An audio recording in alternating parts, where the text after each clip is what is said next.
Okay, we are ready to start round 1, turn 1. The game is played over a series of 4 rounds. Each round consists of a number of turns. There's no set number of turns, but once a player is out of cards in their ship deck, they can either play with the cards they have in their hands or declare the end of a round. Once someone declares the end of a round, every player gets one last turn. Now, at the beginning of each round, players draw up to their hand size. So I drew 5 cards for the Federation and 5 cards for the Klingons. Let's go over the cards that are in the Federation's hand first. They have Explore, which they can play for free for 2 movement, or power it with a blue die for 4. They have Full Speed Ahead. They can play for 2, or power it with a gold for 4. They have Intimidate, that they can play for Diplomacy 2, or spend a red for Diplomacy 5, but at the end of their turn, their reputation becomes -1. There's Battle Stations. They can play for Attack or Shields 2, or power it with a gold for Attack 4.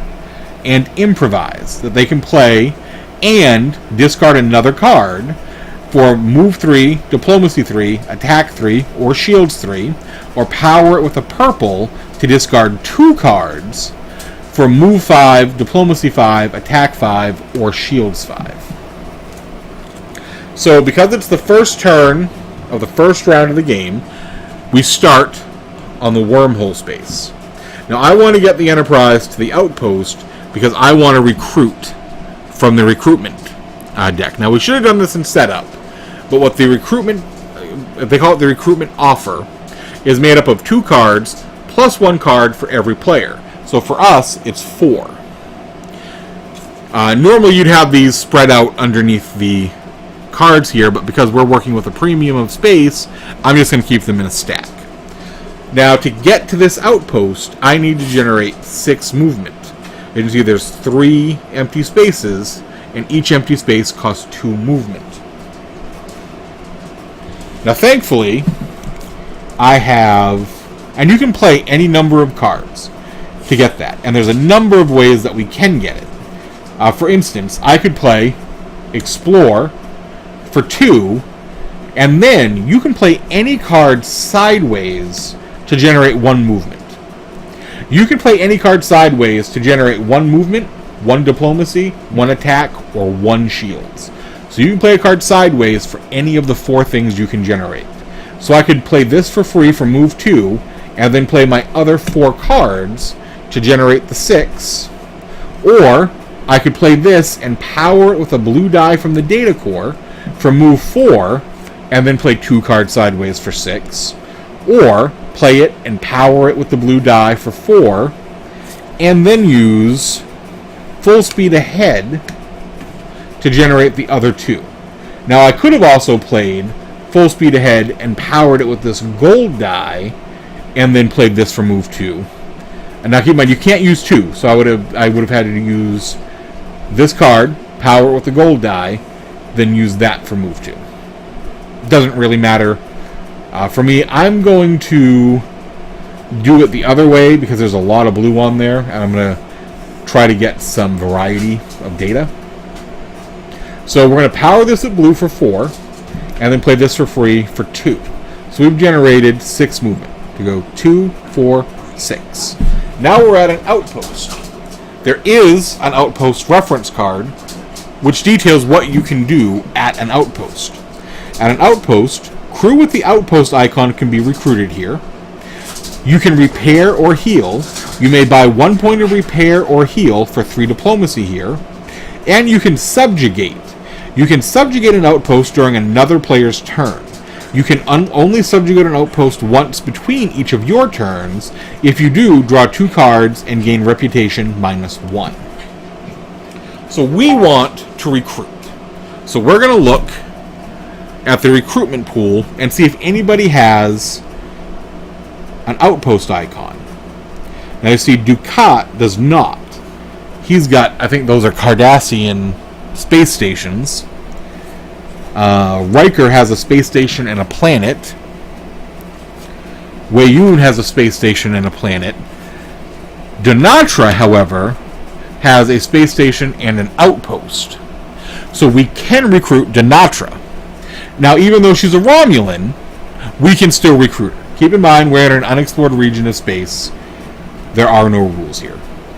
Now, in order to recruit Denatra, we have to generate 6 diplomacy. As you can see, she has a requirement of 6 diplomacy based on that number in the upper left-hand corner. So we look at our cards. Once again, to generate diplomacy, you use cards. We have battle stations, which isn't going to help us. We have intimidate, which we can gain 2. Now, had we not had to use data to move, we could have powered it with a command symbol, had there been one in the pool, to generate 5. Unfortunately, we do not have enough to recruit Denatra. I should have looked at that before we moved. The best we can do is I can discard a card. I could play Improvise and discard Battle Stations for 3, and then play Intimidate for 2 to get to 5. But we'd still be 1 short of being able to recruit her. So we're not going to be able to do anything. What we're going to do instead is we're going to move to the end of our turn. Because I really want to recruit Denatra next turn, I'm going to discard Battle Stations along with the other 2 cards I played this turn. Those go into my discard pile. We take the die that we use to generate the blue data, re-roll it, get a blue data, put it back in the data core, and then we draw up to 5 cards. Since I have 2 cards in my hand, we're going to draw 3. 1, Explore, not really helping us for what we hope to do next turn. Picard. Picard by himself generates Diplomacy 2, and if you use this during an interaction, you gain +1 experience at the end of your turn. Or you can power him with red to generate Diplomacy 4, and if you use him during an interaction, you gain Experience 1 and Reputation 1 at the end of your turn. So that's good. So hopefully, if we can get a command in there somehow, we might be able to use those 2 cards to generate it, but we do also get 1 more card to draw. And we draw Power to the Shields. Does not help us in our quest to recruit Denatra next turn. So that is the end of the Federation's turn. Next, we move on to the Klingons. And those, the sound underneath there are my 2 very vicious Pomeranians playing underneath the table because they have the whole house. So what do? They choose to play here. Now the Klingons have Explore, Open Hailing Frequencies, which gives Diplomacy 2 or Power with Red for Diplomacy 4, Engage for Move 2 or Power with Red for Long Range Attack 3, Battle Stations for Attacker Shields 2 or Power with Gold for Attack 4, and Intimidate, Diplomacy 2. Well, we've already seen that one. So, because it's their first turn, we move them to the wormhole. I'd like to get them to a point where they could fight the Romulans. They're going to need 2, 4, 6, or 5. I'm going to have to generate at least 5, because as you can see, it costs 3 movement points to move through a nebula, and then 2 for the empty space. I would like to do it without spending any combat, without using any dice, because I'd like to save that for the combat. So what we're going to do, we're going to play Explore for 2. We're going to play Engage for an additional 2 move. And we're going to play Hailing Frequencies sideways to get that 5th movement point. So we spend 3, 4, 5. Now you can't move into the same space as an enemy ship, but you don't need to fight them. All you have to be is adjacent to them. And that's going to bring us up to about 10 minutes. I think that's good for this first section. Combat might be a little lengthy, so I'm going to wait and we'll do that in the next video.